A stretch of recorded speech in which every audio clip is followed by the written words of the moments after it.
Good morning, good afternoon, and good evening. Welcome to our webinar, PCI in Public Cloud.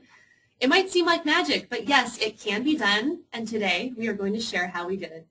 However, before we get started, we would like to ask you a few questions. So let's go ahead and launch the first poll.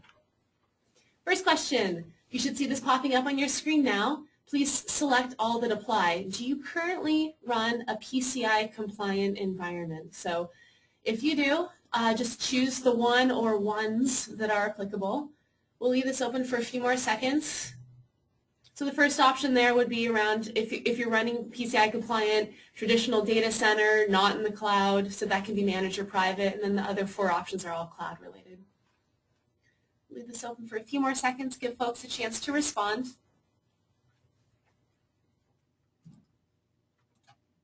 We'll push out the results so you guys can see. Okay, interesting. It looks like 71% of you are currently running a PCI compliant environment in a traditional data center. So that's not too surprising. I do see that some of you are running in a public, hybrid, or private cloud, and that's really interesting too, so thanks for that response. Some of you guys are advanced. It's very cool. If you could move all of your environment to the public cloud securely, would you? Yes or no? Please select one. This is an easy one. Just leave this open for a few more seconds.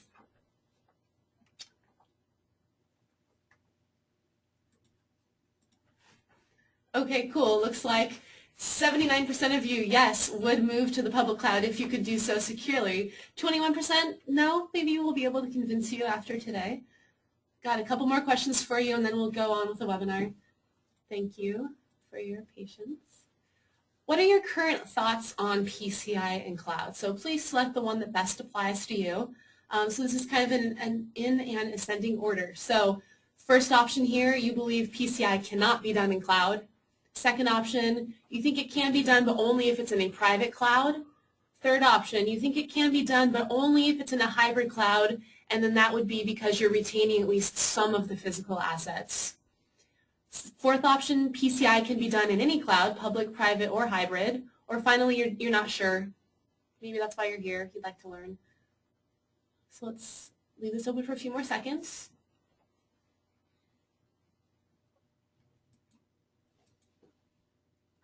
Okay, cool. It looks like most of you do believe that it can be done. That's great because we'll share with you how it's possible. And then for those of you who aren't sure, just stick around and you'll learn how. Final question. Thank you so much for your patience. We'd just like to know if you're a RightScale user. Obviously, it's easy for us to tell by looking in our database after the webinar, but it helps to know in real time exactly who the audience is that we're speaking to, and then we can customize the messages as needed. So let's leave this open for a few more seconds.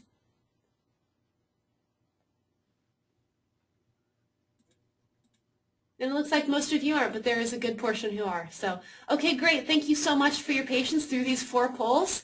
We'll go ahead and get started with the webinar. So I would like to introduce our speakers today. On my right, I have Phil Cox. He's RightScale's Director of Security and Compliance.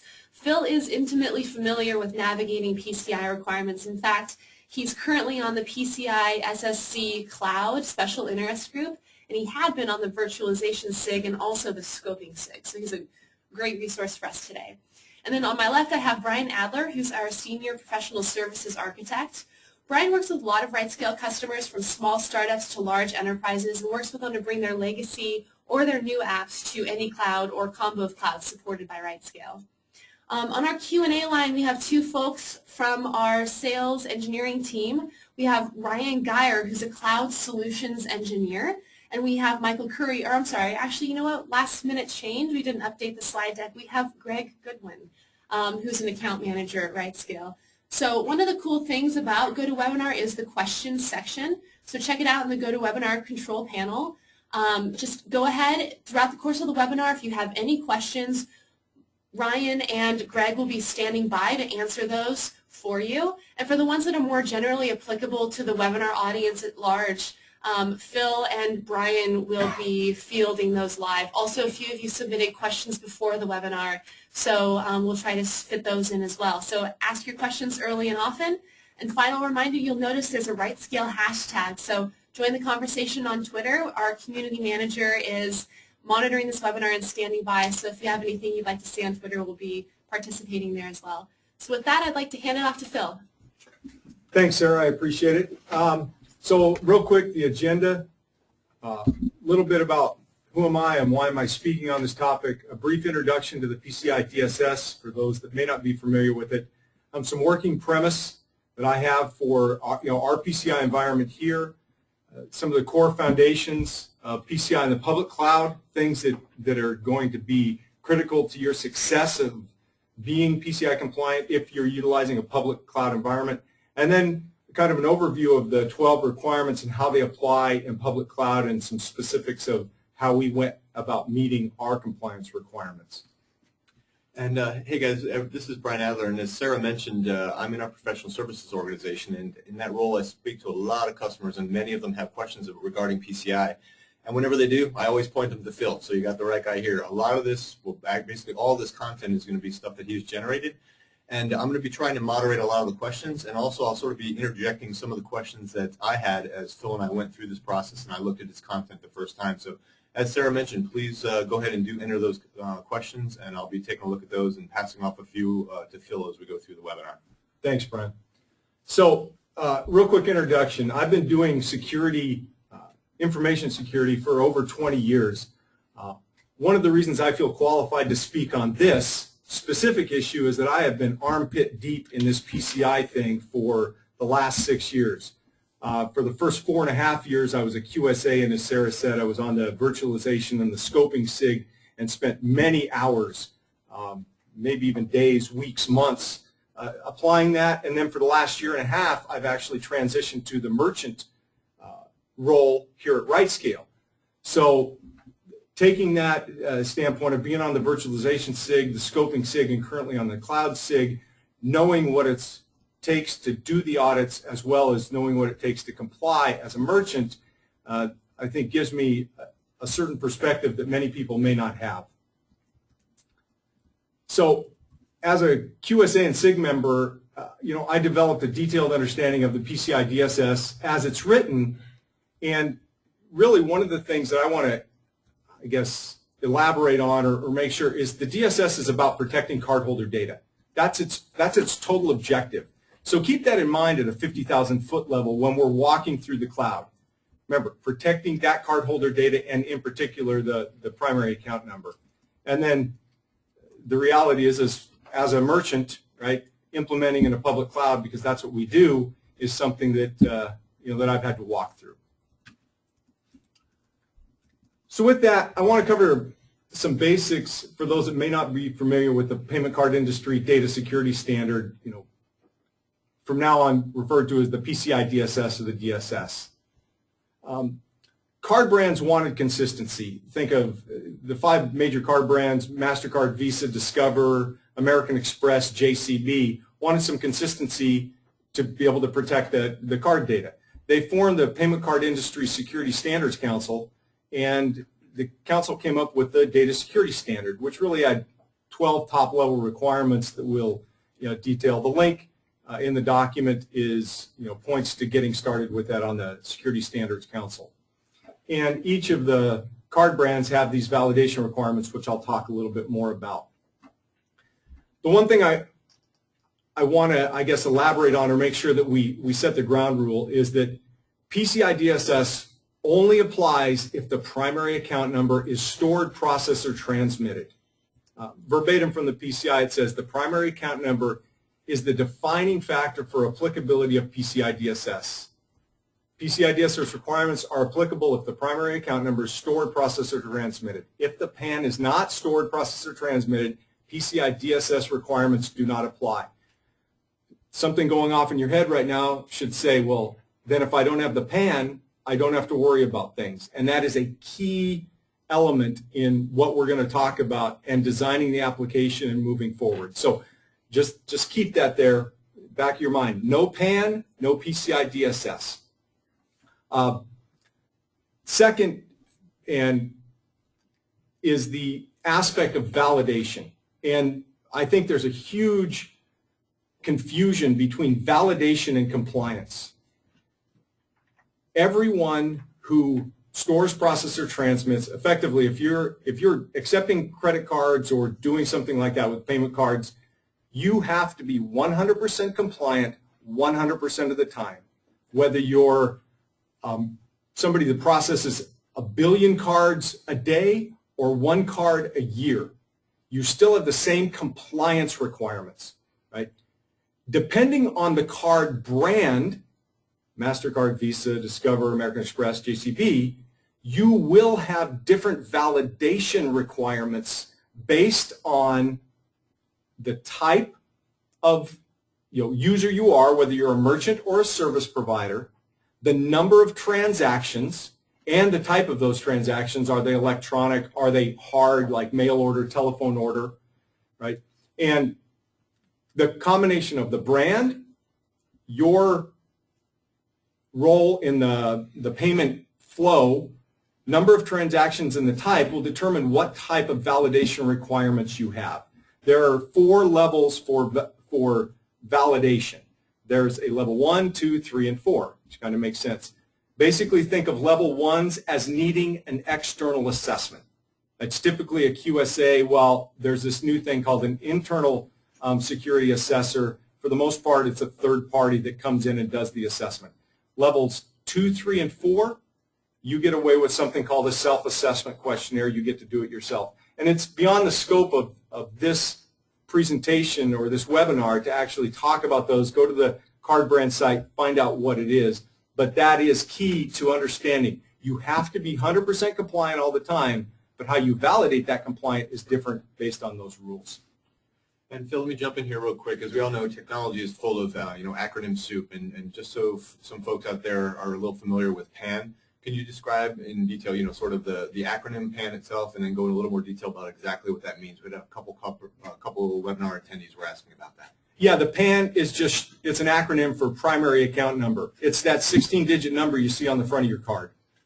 So that's it. If you don't store that data, we'll talk a little bit more about it a little later on. You'll hear that, but PAN is just the primary account number. Think of it as the number embossed on the front of your card. Great, thanks, Phil. You bet. So the PCI DSS, this is a summary. There are 12 high-level requirements. Install and maintain firewalls, don't store vendor supply defaults, persistent passwords, protect stored data. You can read them as well as I can. So there are 12 PCI or high-level requirements.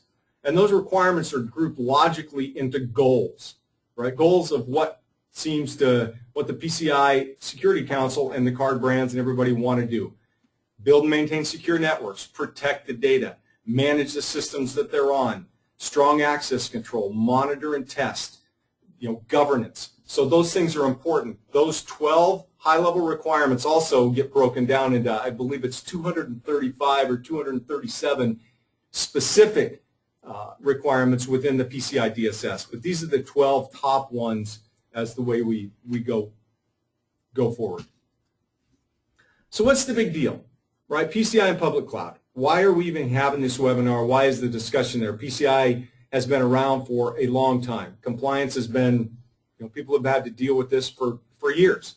Well, there are almost 500 folks registered for this webinar. And there's one reason why they're here, is because there is no clear guidance from the council on how to do this in the cloud, right? Be it public or private. There's just nothing out there. The virtualization supplement actually did give us some guidance on multi-tenancy, utilizing virtualization, those type of things, so we can leverage that. But there's been nothing that's come out and helped people figure out how to do this or if they can do it in cloud.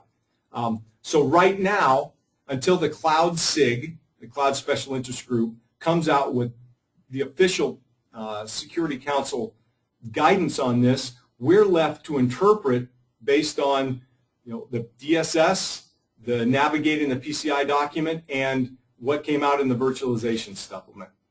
So I should state here that I eagerly await the formal guidance from the SSC's Cloud SIG. I think it'll be great when it's there, but until then, I felt an obligation that I need to champion this cause and move it forward, because I think there's a lot of fear, uncertainty, and doubt out there regarding this. So a working premise. now that we have a foundation for the PCI DSS, let's talk about two key assumptions, prerequisites, qualifications, premises that I have walking forward. First, I'm not hiding anything in a colo or on-premise. It is all in a public cloud, right? Now that I said that, it's actually not true because some of the end systems, obviously, that are used to log into the cardholder systems to manage them, those systems, those end systems, obviously don't sit in the cloud. There's got to be some way. But all of our infrastructure, all the server infrastructure is in a public cloud infrastructure as a service. There's nothing, there's nothing behind the curtain, so to speak. And second, the premise, there is no need to have a development or test system as part of your scope. You need to isolate them correctly, and the cloud makes that almost a requirement in the sense that there are no traditional networks the way they sit. And you don't need to have real card numbers in your test and development. And remember, if you don't store, process, or transmit the PAN, PCI DSS does not apply. So in that, make sure there shouldn't be any dev and test that you need to have in your cardholder environment and part of your PCI assessment. Great, Phil. Let me jump in. We've got a couple of great questions that are very relevant to to the slide that you're on right now. The first one, someone asked basically what you just said. If you're not storing, transmitting, or processing that PAN, then PCI DSS does not apply. That was the question, and you said that exactly in your last statement. So actually, let me address that real quick. It does not apply. You may accept credit cards. You may use like a PayPal or something else to accept credit cards. So you may pass them off. The reality is that you're still going to have some compliance requirements, likely in your contractual obligation with your merchant bank who's accepting that money.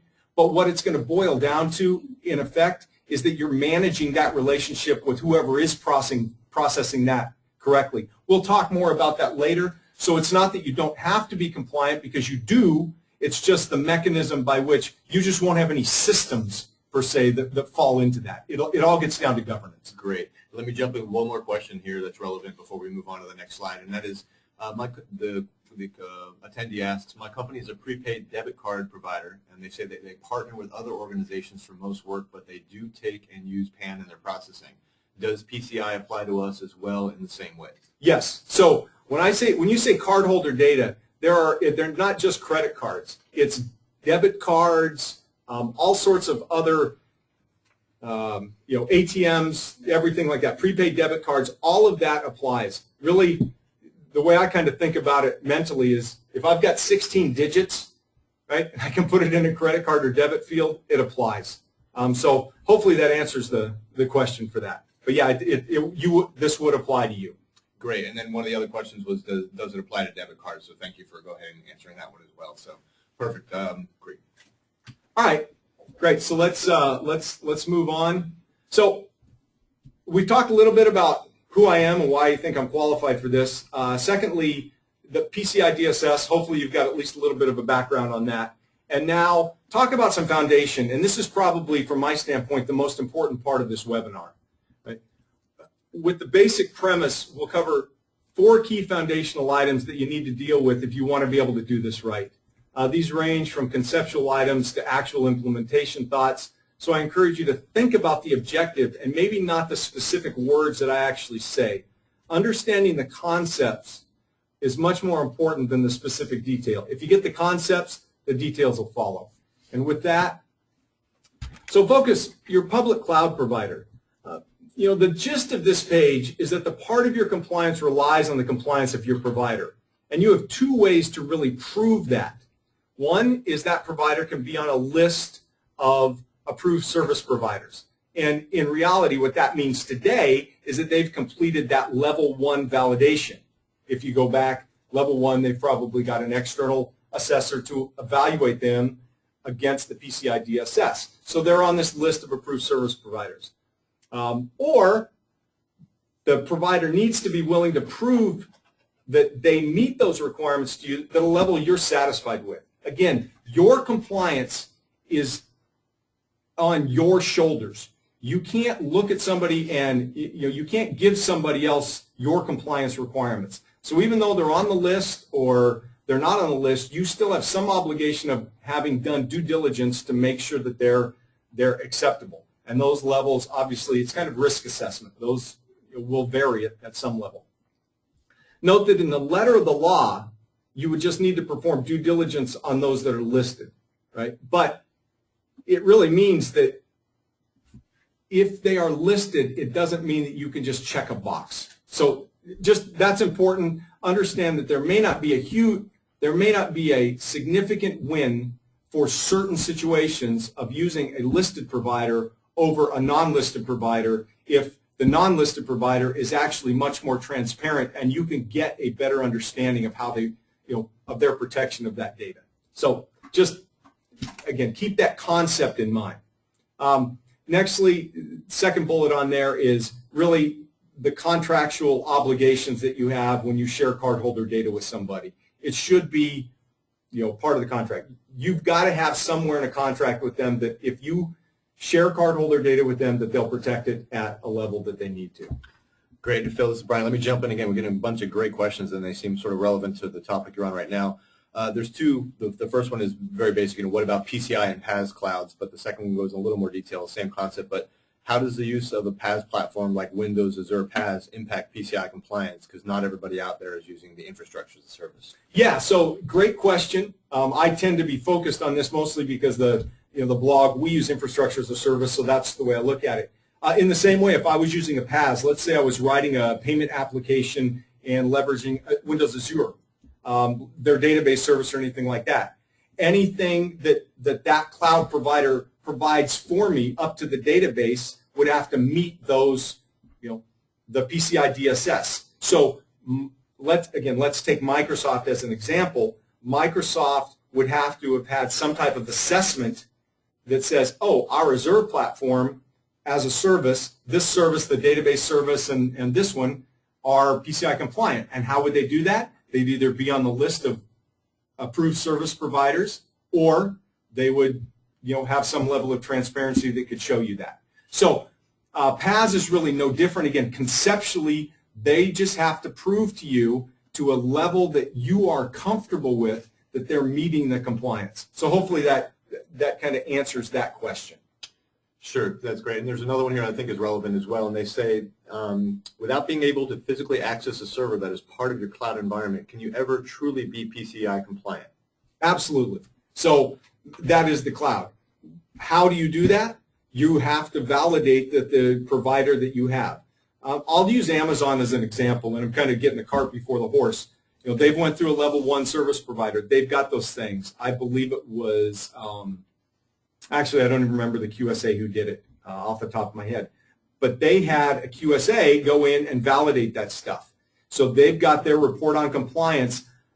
If I feel comfortable with who the QSA was, their expertise level, et cetera, I can accept Amazon's level 1 assessment and that proof as meeting the requirements of that security, that physical security requirement, because they own the systems. So the answer to the question is you can absolutely be PCI compliant without owning the systems, but your provider needs to be able to prove it to you at a level you are comfortable with. Great, okay. And just a few more that are kind of relevant again to this topic is which infrastructure as a service vendors are you aware of that are on this approved service providers list, or do you suspect that others are probably working towards it as well? Yeah, right now I believe Amazon is the only one that I know of that's actually on the list, and I think the interesting thing, if you go there and look at what part, not all of Amazon is on the list. EC2, S3, a number of those services are, not everything is. So you'd have to make sure that your service was actually on the list.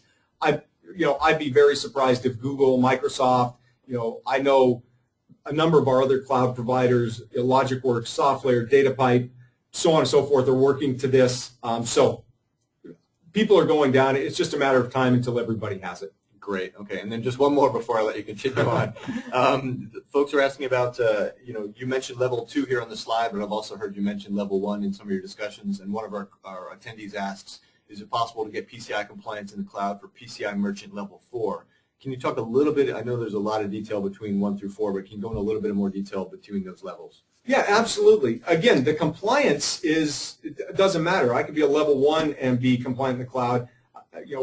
Level 4 is just the number of transactions you process. So the fact that we are PCI, that RightScale as a merchant is PCI compliant in the cloud, right?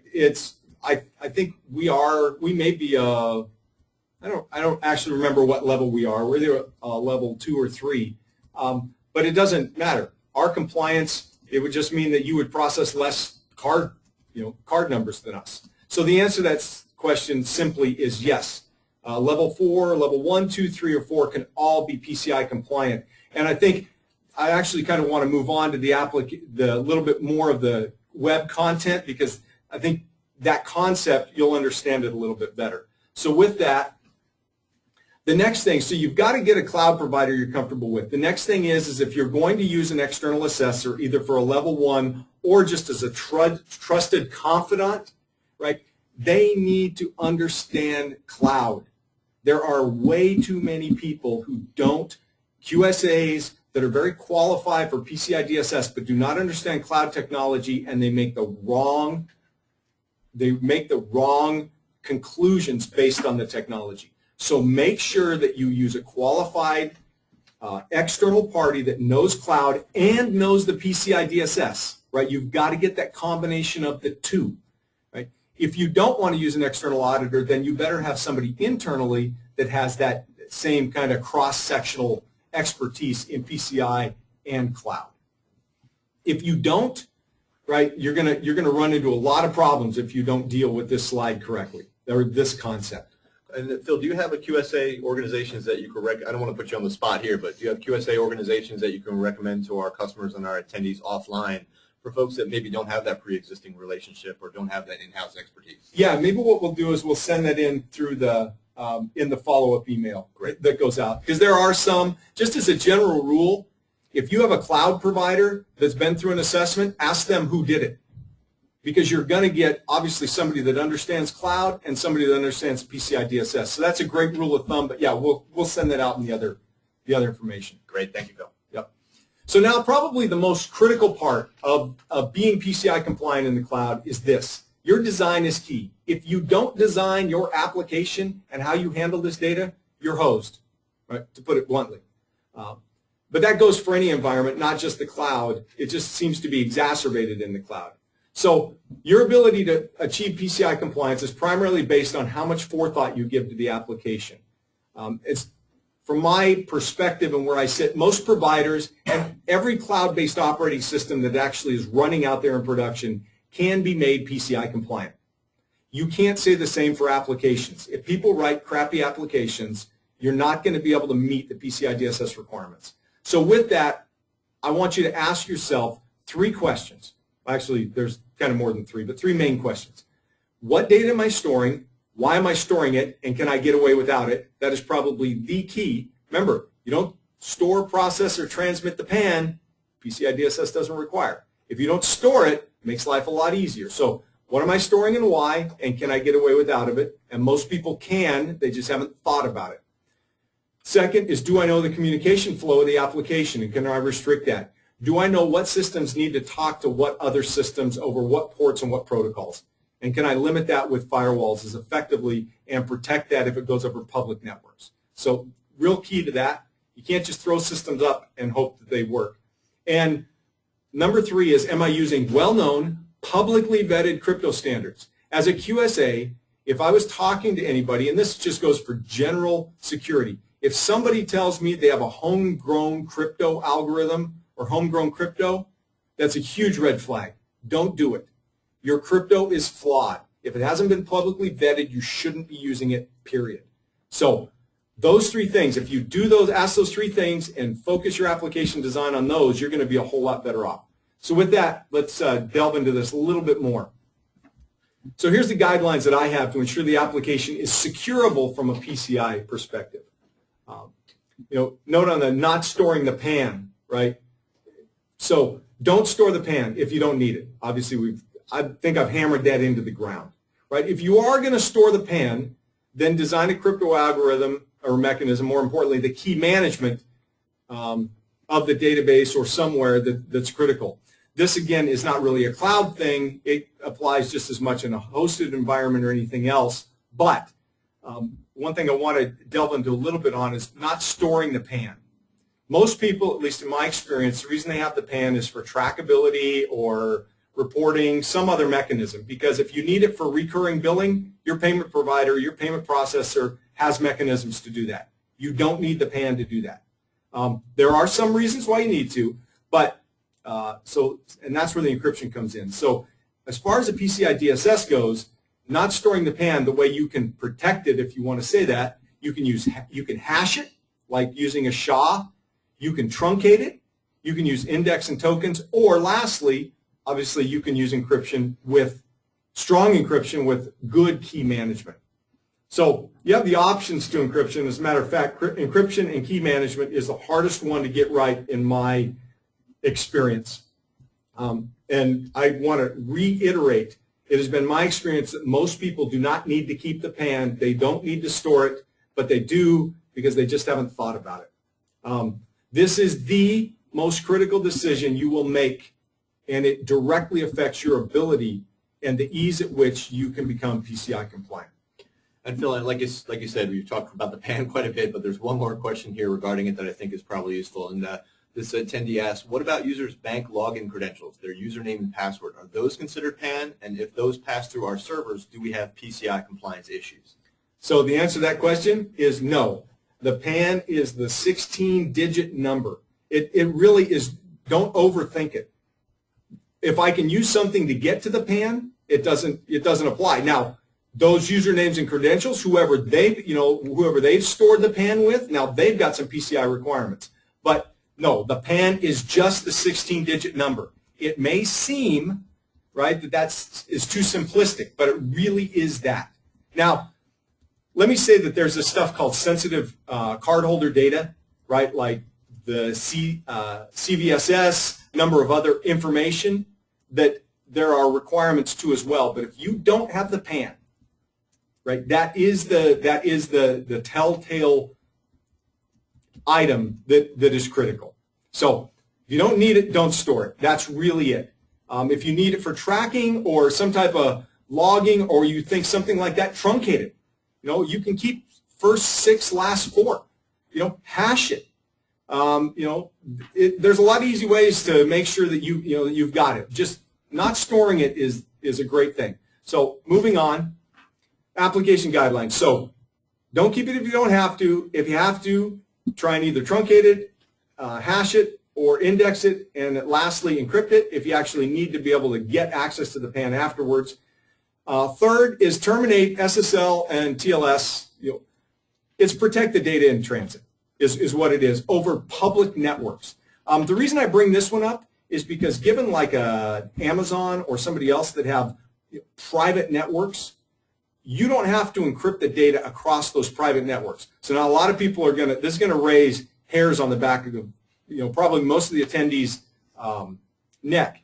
But if I had a 3-tier application that used public IPs to the load balancer and then the private AWS IP address space, the 10net, between the other EC2 instances, I only need to encrypt the data to the load balancer. All of that back end, even though it's not in a virtual private cloud, even though it's not in a VPC, because it's over that private 10 network, it is considered a private network and is not required to be encrypted. It's not considered public.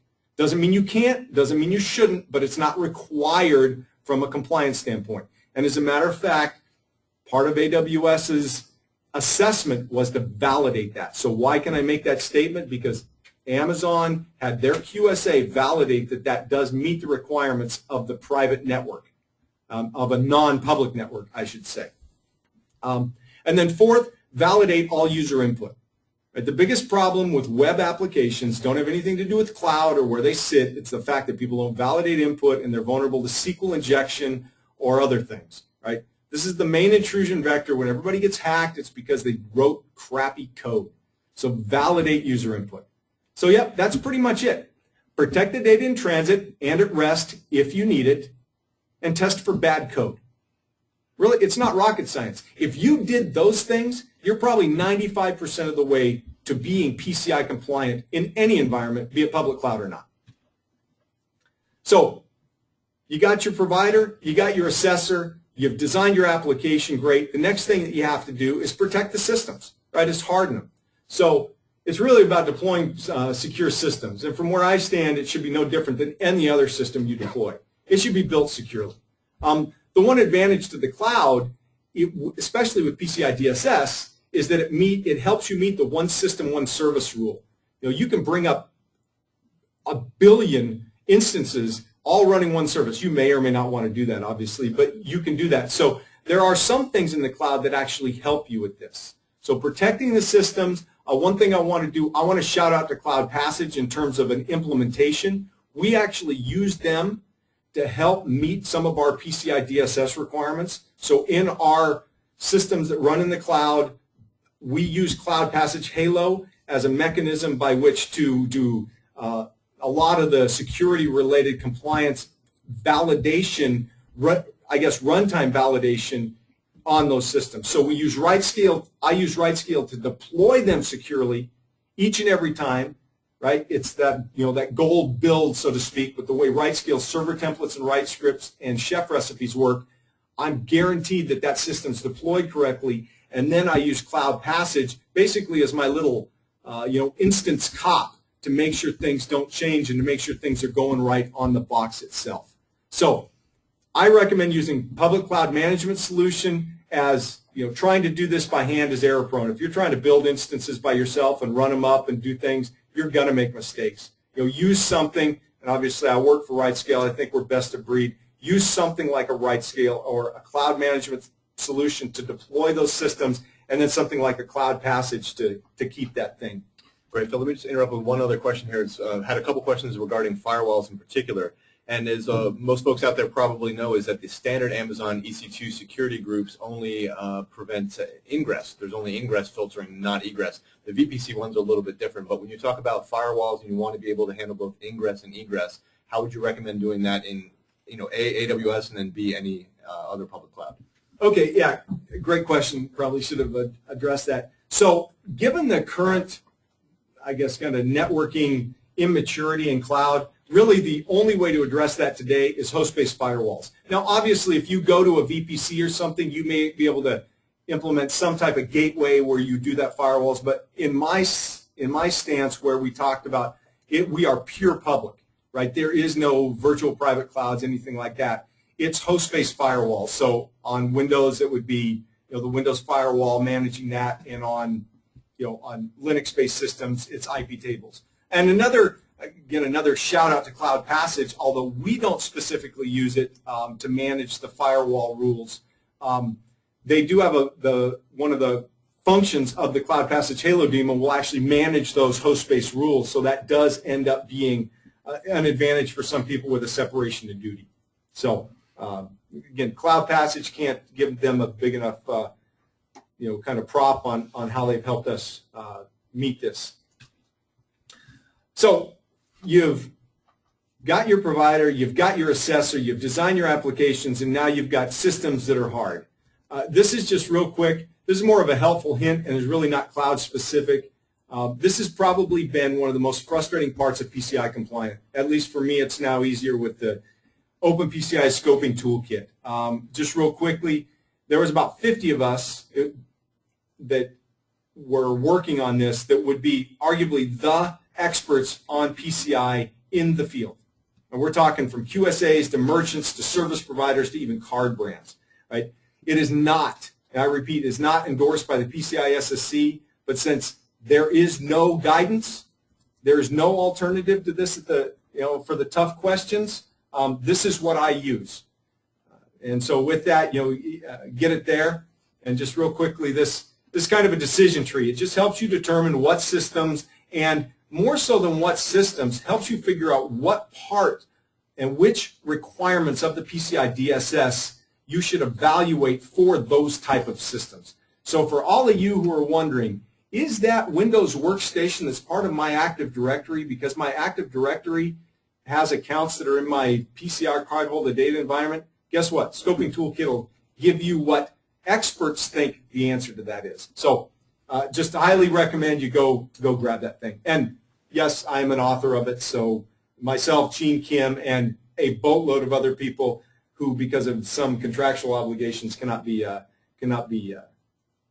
talked about or listed. So with that, hopefully we've got the understanding of, one, it can be done, and two, kind of the overall or the framework by which we can, kind of move forward with that.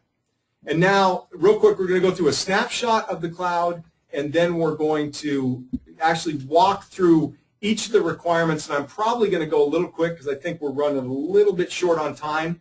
But I would encourage you to go to the blog, and I have an associated PDF where I went through every single requirement, not just the 12, but all of the sub-requirements, and basically said how I did it and gave guidance on PCI in the public cloud for compliance. Basically how I would have filled out my self-assessment questionnaire in a sense. So PCI in the cloud, a snapshot. The orange that you see here are general things that have special consideration in the cloud, right? The blue are, in general, the cloud does not really alter what you do significantly.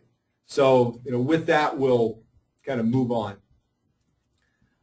First, not caveat, but, the first mental note to make is that your cloud provider, and this gets back to the PaaS discussion as well, they have everything up to including the hypervisor. That would be obviously an infrastructure as a service.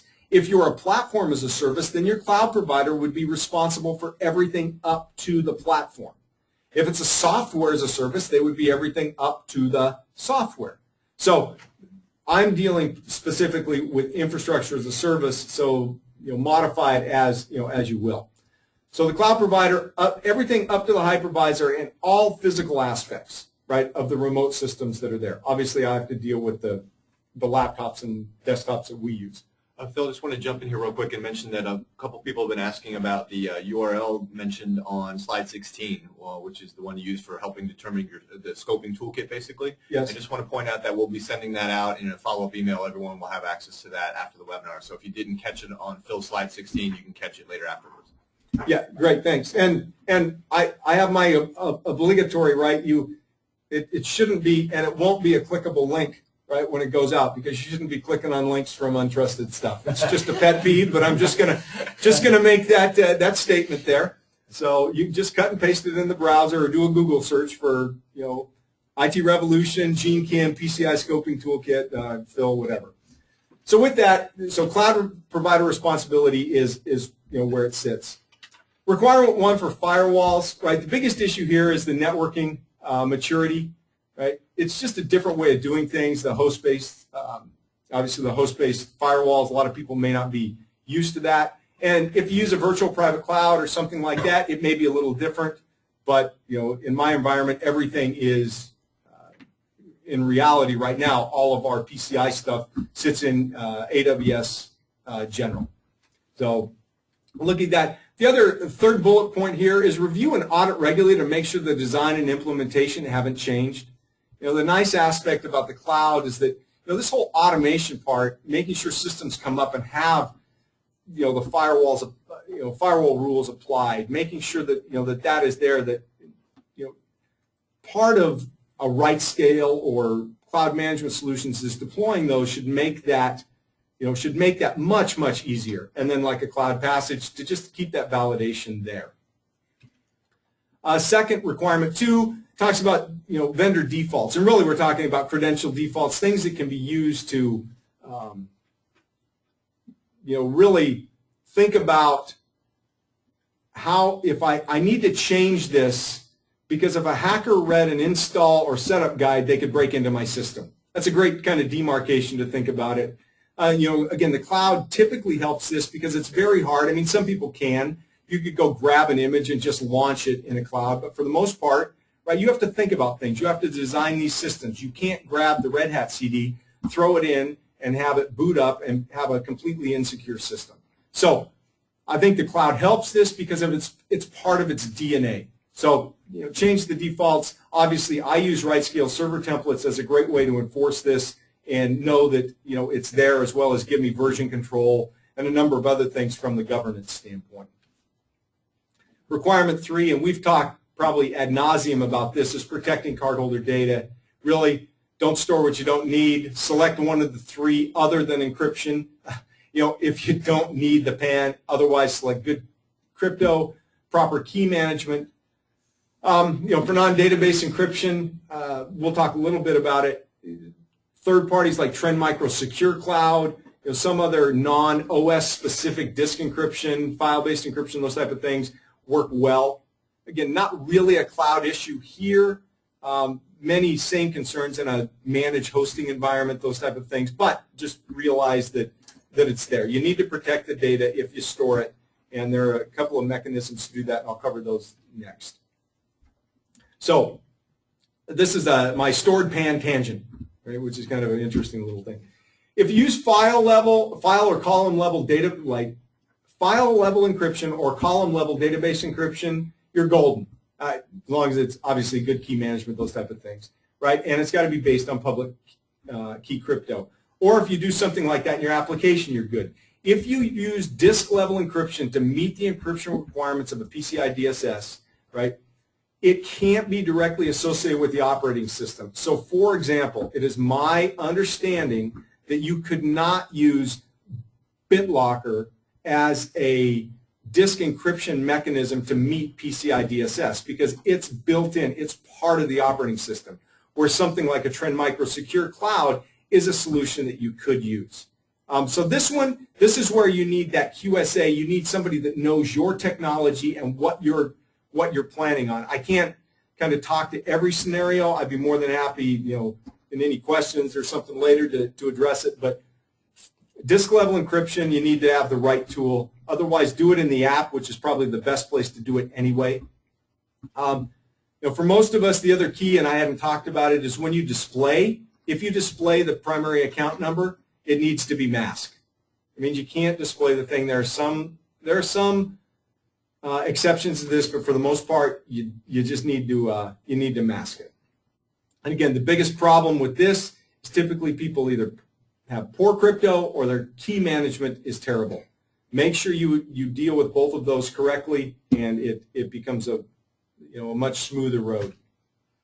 A requirement 4, encrypt transmission. Again, everybody should kind of know this. The biggest item is determining what's private, what's public.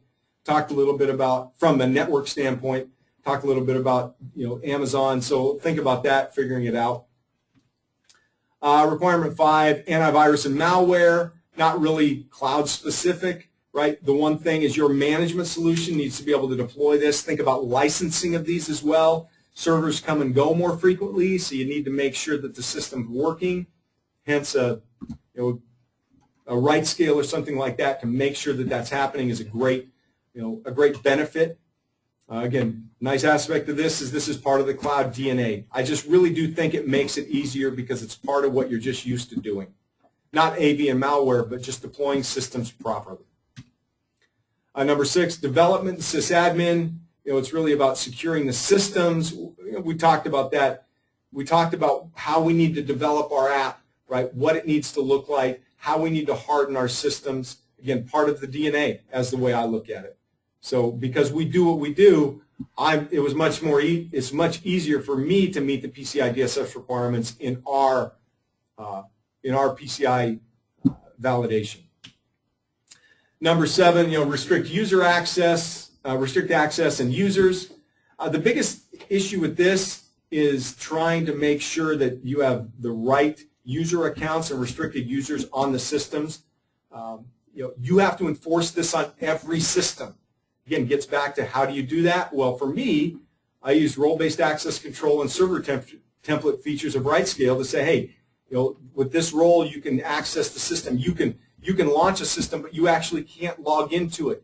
RightScale won't allow you to do that, and server templates to manage this, the sudoers file or different things like that. Joining a Windows server to an Active Directory or a directory that's there.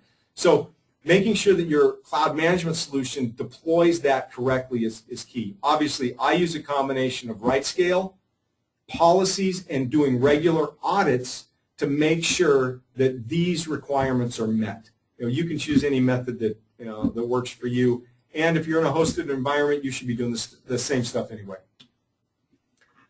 Physical, really the only thing you have to worry about is hard copy. If you do like mail order, telephone order, things like that, you still have to control those, but ideally everything else sits in a, the cloud provider, and they've got physical. Logging and tracking, you'll need host-based tools. There really is no good network-based, cloud solutions. This lack of transparency into the devices, you don't have like hypervisor logs, need to be taken into account, but that's getting back to who's your provider, what type of transparency do they give to you, do you trust them, does it seem right, those type of things. I use RightScale to configure the systems and send local system and application logs to a central server, where we have we use different log management tools to do that. I believe that use of a third party is a huge win here. Cloud Passage helps you, Splunk, Trend Micro's Deep Security, Sumo Logic, any SIM, security information and event management tool, those type of things, real huge in this. It's really more about configuring the systems, utilizing your management tool to make sure those logs are getting to that central server. Requirement 11, testing. The two big issues here that are different for cloud is you really need to coordinate with your cloud provider. I don't think that you're trying to hack somebody and block all the testing. And then internal testing becomes a bit tricky. How do you test that internal telnet? You still have the same requirements, so you have to think about it a little bit more. My recommendations and what we do is we do continuous testing. When I say continuous, on a basically a weekly basis using automated tools like Nessus, Saint, those type of things to do vulnerability scans. And monthly or more, we actually have our internal pen test team going after these systems to look at them to make sure they're there. And then we do some third-party testing annually. Get somebody else with a different set of eyes to come in and look at those systems as well. And while you can use a web app firewall, in lieu of testing, I prefer testing. It's just my, my preference. And if you can, use both. There's nothing that says you can't, go over and above. But my preference is obviously testing over the WAF, but you can obviously use a WAF to meet that requirement. And lastly, governance. Requirement 12, policies need to exist with or without the cloud. The biggest difference is ensuring the language in the contract. Right? The biggest issue I run into is that if you share cardholder data with other, your contracts need to state that they protect it, and you need to monitor them. You need to manage them. That means you can't just say, oh, they're on the list, check. You have to ask them. You have to see some things. You have to have a management process in place to do that. And secondly, you need to have an incident response plan and make sure it works. You better have figured out, if one of your systems get compromised, who you talk to at your cloud service provider and how responsive they're going to be to helping you figure it out. You don't want to find out in arrears, right, that they don't give a rip about you and that they're not going to give you any help, right? That's the wrong time to figure it out. So incident response plan is absolutely key. And in conclusion, right, you can be PCI compliant in a public cloud. You can be. We are. Obviously, RightScale can help you if you're interested in that. There are others out there that know this as well, but you can. You need validation of your partners, and we've talked about that ad nauseum. And I believe strongly that the management of the cloud system should be better than traditional, right? You get lazy with what you know. The fact that the cloud is new and a lot of people are still a little uncomfortable with it, I think gives us a better advantage to actually deploy secure systems than in traditional environments that continually get whacked. And tools like RightScale, obviously, in my opinion, help you do that in an automated fashion where, much a good benefit. So with that, I think that, yeah, thanks, Phil. I'm going to breathe. I was going to say, Phil has a lot of great content, and I kind of let him go there for a little bit because we had a lot of great questions, and I wanted to make sure that we got through it for everyone who had a commitment at the end of the hour. So we're going to be hanging around to answer a bunch of questions. I'm sure that we'll go beyond our hour that we've allotted. So I'm going to jump into a couple questions here, Phil, that have been stacking up while you were going through his last couple slides. The first one here is, what PCI authority and or auditors have performed PCI certification on the RightScale Cloud platform? So on the platform itself, we fall into that second tier. I did it. And I hate to kind of say it that way flippantly, but I was a QSA for 4.5 years, and I'm a merchant. I don't know of anybody that knows this space any better than I do, and I don't say that in a boastful way, but I know what the requirement is. So I have done it against our platform, right? Because our platform is used to manage our PCI compliant environment. So RightScale, the platform, falls into that category of a service provider that is going to give me the transparency that I need to meet, my compliance requirements. Great. Okay, and I apologize to folks out there if these questions are a bit haphazard. We've had so many good ones. I was trying to keep them in a logical order, and I've completely lost that. We've had so many. So the next one is, Phil, what requirements should we be aware of if we're interfacing with Yodlee.com for downloading banking transactions? Yeah. So interfacing with any service provider, if banking transactions, again, if it doesn't have the PAN, it doesn't matter. It's not under PCI DSS rules.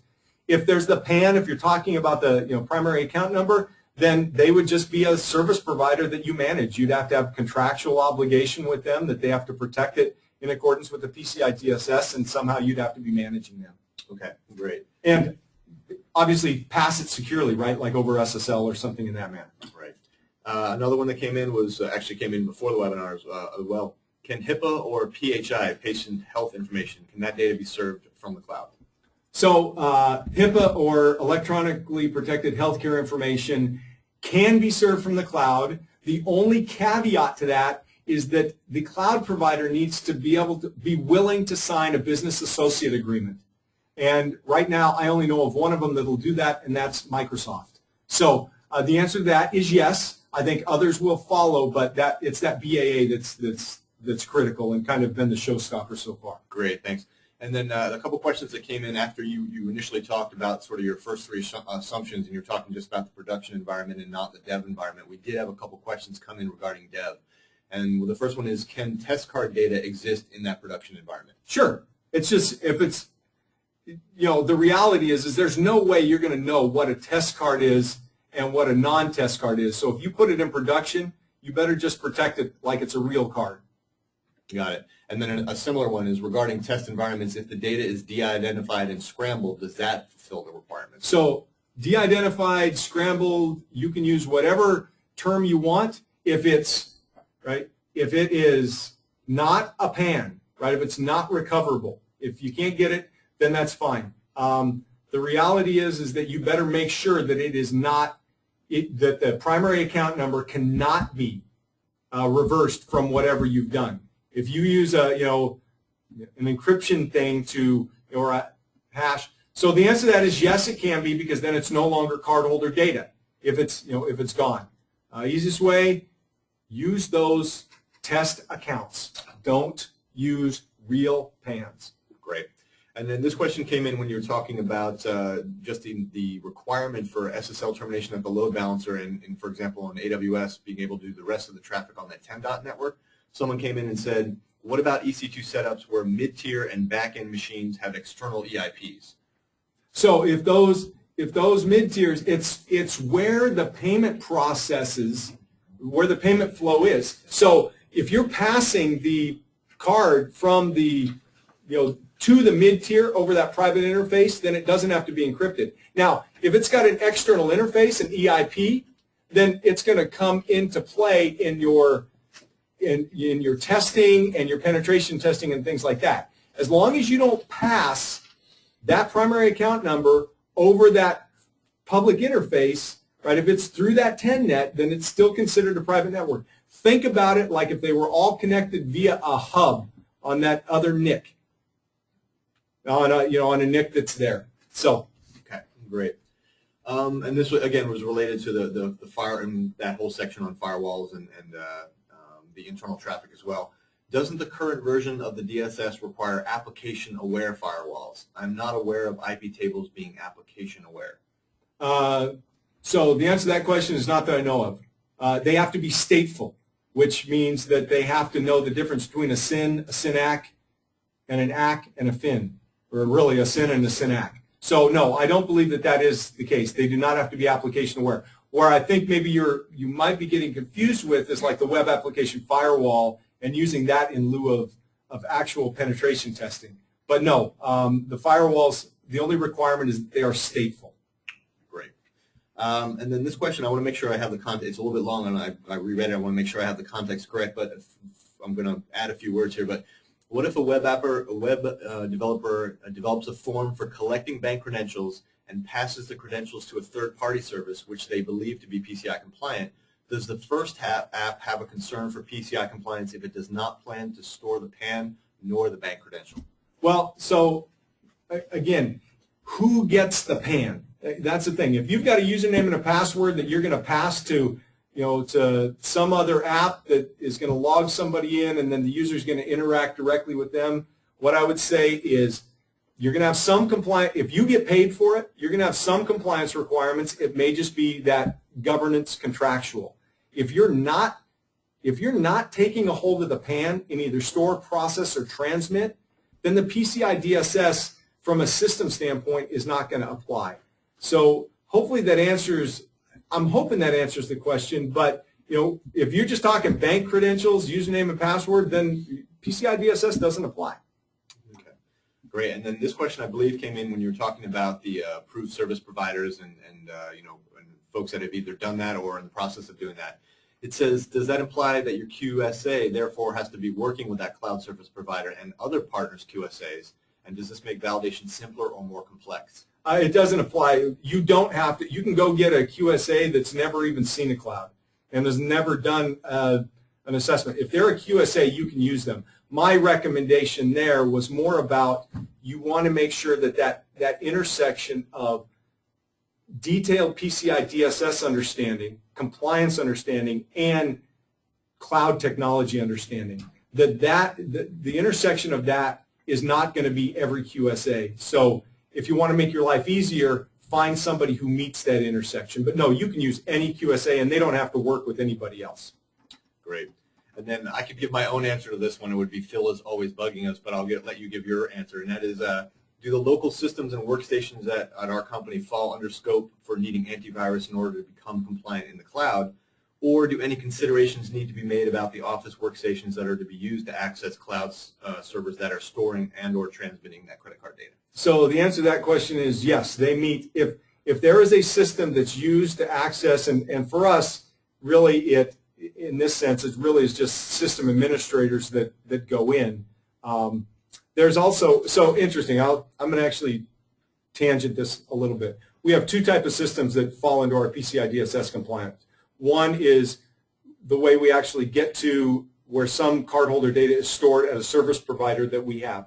Those workstations need to be PCI DSS compliant, but it really is down to, are they patched, do they have AV, and good sysadmin, and so they fall under that. The systems that are used to manage our infrastructure outside of RightScale, so we use RightScale to deploy everything, but if there's a reason we need to SSH into it, those boxes, the people that have that ability to log in, fall under PCI DSS compliance, and yes, they meet all of the hardening, AV, I walked through that. That scoping, the open scoping toolkit will answer that question for you.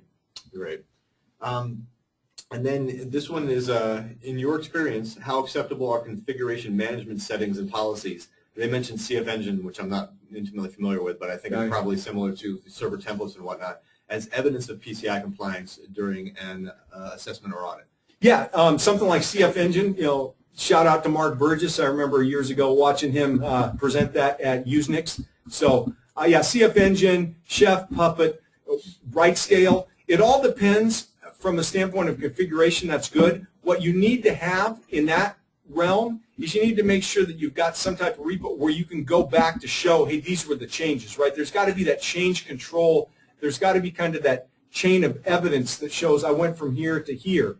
And typically, you want to make sure that configuration file is good. But yeah, we use that. Instead of CF Engine, I use RightScale, Server Templates, RightScripts, and Chef recipes to do that, to prove that to the auditor. It's like, you want to know what our configuration looks like? Here it is.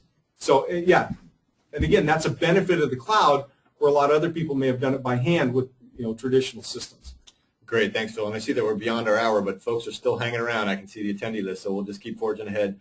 How would cardholder data stored in the cloud be handled when the provider, for example, AWS, has to replace a physical drive that is housing your data without your knowledge? Would this fall under their PCI compliance or yours? It falls under theirs. That's the physical aspect. And let's deal with Amazon specifically in this question, just to give you an overview.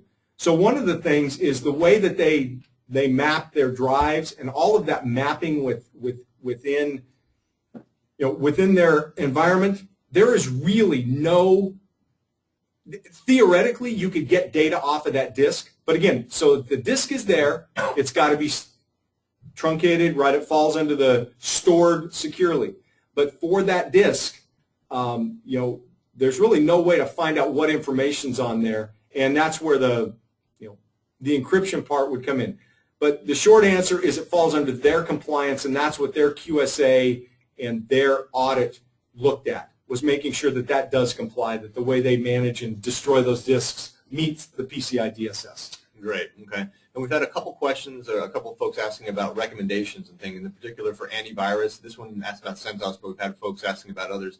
Do you have recommended antivirus and malware solutions for the different OSs, CentOS and others? So I'm gonna jump on a soapbox here real quick. If you look at the PCI DSS, this is commentary, right? So if you look at the PCI DSS and you look at the auditing requirements and you look at Section 5, then walk into a Windows shop and look at the Windows logging and auditing options and think about Windows and antivirus. The fact is that the PCI DSS was written, much of the specifics were actually written with Windows in mind. The fact is that there is no AV for CentOS. There may be some things coming up at malware, but it's AV for systems that have it available, which really ends up being desktops or Windows systems, and Macintosh OS X right now. But yeah, for our Linux systems, we don't have antivirus on our Ubuntus. So with that, that's kind of, hopefully that answers it a little bit. There are some things you look at and you think, wait a minute, this doesn't apply. And that's where you have to know the technology as well as the PCI DSS. That's the importance of having that intersection. Great. And we've got we've banged through all of them. We got 3 left, so let's keep forging ahead. This next one is not necessarily related to this discussion, but it's related to RightScale. When will RightScale have multi-factor login? So RightScale's multi-factor login, we just released the enterprise version that supports single sign-on with SAML. So for the most part, if you have a multi-factor environment, you could use that. If for example, let's say you have a Google account. Right now, you could use single sign-on with OpenID against Google against the platform, which allows you to use what they call two-step authentication. So in a sense, it has it now. Depending on how you implement it, and our answer is that we're utilizing SAML, and most enterprises want their own identity source. They want there to be their own identity provider, so we are in the process of being able to consume those. Great. And then this question is, which self-assessment questionnaire applies for companies who deploy some of their business systems in the cloud? Again, the self-assessment, your validation requirements doesn't have anything to do with where you deploy it. It depends on whether you're card brand, whether you're a merchant, a service provider, or a payment processor, something like so. Merchant or service provider, the number and type of cards you process. So it's not really cloud specific. Whether you're an SAQ, A, B, C, or D is going to depend on those things, not whether it's in a cloud or hosted environment or you have it yourself. Okay, and let me kind of take a quick look and see if what else we have here. So we'll go ahead and this one. Can the various virtual LAN implementations work for PCI private and secure networks? So when you think about like VXLAN, NVGRE, those type of things, that's where it depends on how they're implemented. So the answer is it could be. Depending on how they're implemented and how they're used, they may be able to meet PCI DSS requirements. Now, you're going to hear this again. That's where the understanding of the QSA and the technology is so critical. That's why I keep kind of harping on that if you don't have somebody that understands them both, you're going to run into a lot of questions that can't be answered. You get somebody that understands the DSS and the technology, and you're going to be light years down the path. Great. Okay. And then our last one, I saved this one for last because it's a bit open-ended, so I didn't know how much detail you want to go into. But where do we start with the whole process? We're building a new system, and we're still in the design phase. What should we be looking at? Okay. Well, actually, the place to start is back on those 4 foundations, right? Take the concept of that foundation and and go with that. In reality, I would probably if you're coming public cloud, so I'm actually going to do a commercial here, right? So if you're thinking about going public cloud, I'd say where do you start? You start at RightScale and professional services. Why? Because you get me, right? I'm the guy that's going to help you design it. But with that, I do. If I was there, I'd go that way. But if you take those foundational principles and you apply them, and then go through, find a QSA that understands cloud, and have them just look through it, do a security review for you, I think that would be a great place. But again, commercial, since I work here, I think it's best of breed. I'd say start with RightScale professional services, and then we'd. Yeah, let me just throw in there. Actually, you'll get stuck with me first, as Brian, and then I won't know the answer, and I'll pass you off to Phil. So that's generally the way the process works over here. So, that's the end of the questions here. So I'm actually going to pass it back to Sarah for our little wrap up and lead out here. Yeah, thanks guys. Thanks Phil and Brian. That was awesome. And thanks everyone else for joining us today. So this webinar has been recorded. All these questions and answers, this amazing Q&A session has been recorded. So we'll be sending out that archive later tomorrow morning, actually, along with a couple of the links that Phil had talked about. So that's scoping toolkit, as well as a couple other of the requirements docs. Phil, let's jump in with the comments. Sarah, just real quick. If you want to get a hold of me, there's 2 ways. Probably the easiest way is you can reach me on Twitter at SecProf, so it's SEC_PROF. If you look at the guy and there's a green lantern avatar, that would be me. Or you can send email to thesecurityguy@rightscale.com. You say either one of those, and I'll try and get back to you as soon as I can. Nice. I need to get my own custom email address. Okay, cool. Well, that's it. Thanks, everyone, for joining us. Have a great rest of your day.